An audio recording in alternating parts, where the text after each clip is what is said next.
সিলেটের পুণ্যভূমি হজরত শাহপরান মাজারের 688তম উরুস মোবারক গতকাল থেকে শুরু হয়েছে এবং আজকে কিন্তু সে মধ্যরাতে অর্থাৎ রাত 2টার দিকে শেষ মোনাজাত অর্থাৎ আখেরি মোনাজাত অনুষ্ঠিত হবে।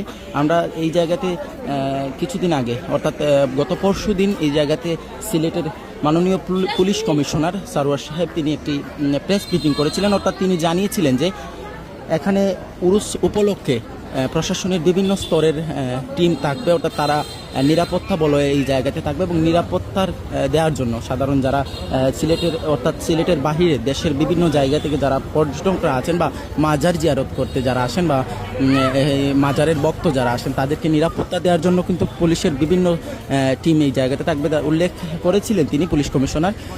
পোশাকধারী পুলিশ এক টিম থাকবে, অর্থাৎ আরেকটি দুজন ম্যাজিস্ট্রেট পুরো দিন এই জায়গাতে, যতদিন উরুস চলমান অবস্থায় থাকবে ততদিন দুজন ম্যাজিস্ট্রেট এই জায়গাতে উপস্থিত থাকবেন এবং এখানে গোয়েন্দা বিভাগের টিম একটি থাকবে এবং সাদা পোশাকধারী পুলিশ যারা সাদা পোশাকে একটি পুলিশি টিম এই জায়গাতে থাকবে। অর্থাৎ পাশাপাশি সিসিটিভি ফুটেজ এই জায়গাতে ধারণ করা হচ্ছে বা সিসিটিভি দিয়ে পুরো মাজার এরিয়া মনিটরিং করা হচ্ছে। দর্শক, আজকে কিন্তু অর্থাৎ মধ্যরাতে মোনাজাত আখেরি মোনাজাত যেটি সেটি সম্পূর্ণ করা হবে।